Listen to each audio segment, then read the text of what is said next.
Maker biryani உதிரியாக குக்கரில் எப்படி பண்ணுறது பார்க்கலாம் வாங்க. ஃபஸ்ட்டு ஒரு பவுலில் தண்ணி சூடு பண்ணிவிட்டு அதில் சோயா சேர்த்து நல்லா வேக வச்சு ஸ்குவிஸ் பண்ணி எடுத்து தனியாக வச்சுக்கோங்க. இன்னொரு குக்கரில் ஆயில் விட்டு ஆயில் சூடானதும் அதில் ஒரு பிரியாணி, ஒரு பட்டை, 2 ஸ்டார் அன்னாச்சி, 3லேருந்து 4 லவங்கம், கொஞ்சமாக கல்பாசி, 2 ஏலக்காய் சேர்த்துட்டு நல்லா வதக்கி விட்டுருங்க. வதங்கினதுக்கப்புறமா அதில் ஒரு மீடியம் சைஸ் பெரிய வெங்காயம் நீல வாக்கில் கட் பண்ணி சேர்த்துட்டு நல்லா கண்ணாடி பதத்துக்கு வர மாதிரி வதக்கிக்கோங்க. வதங்கினதுக்கப்புறமா அதில் 3லேருந்து 4 பச்சை மிளகாய் காரத்துக்கு ஏற்ப சேர்த்துக்கோங்க. கொஞ்சமாக புதினா இலை, 1 தக்காளி, ஃப்ரெஷ்ஷாக அரைச்ச இஞ்சி பூண்டு பேஸ்ட் 1 டேபிள் ஸ்பூன் சேர்த்துட்டு நல்லா பச்சை வாசனை போகிற வரைக்கும் நல்லா வதக்கி விட்டுருங்க. நல்லா வதங்கினதுக்கப்புறமா அதில் தேவையான அளவு உப்பு, 1/4 டேபிள் ஸ்பூன் மஞ்சத்தூள், 1 tablespoon biryani masala, 1 tablespoon garam masala, 1 tablespoon கறி மசாலா, கொஞ்சமாக தயிர் சேர்த்துட்டு அதையும் நல்லா கலந்து விட்டுருங்க. கலந்து விட்டுட்டு நல்லா தொக்கு பதத்துக்கு ஆனதுக்கப்புறமா நான் வேக வச்சுருக்க மீல் மேக்கரை அது கூட சேர்த்துக்கோங்க. சேர்த்துட்டு நல்லா கலந்து விட்டுருங்க.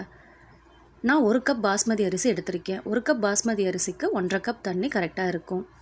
வெந்ததுக்கப்புறமா அதில் 1.5 கப் தண்ணி சேர்த்துக்கோங்க. சேர்த்துட்டு நல்லா கலந்து விட்டுட்டு நல்லா கொதி வர டைமில் ஊற வச்சுருக்க பாஸ்மதியை சேர்த்துக்கோங்க. நான் 20 நிமிஷம் பாஸ்மதி ரைஸ் ஊற வச்சுருக்கேன்.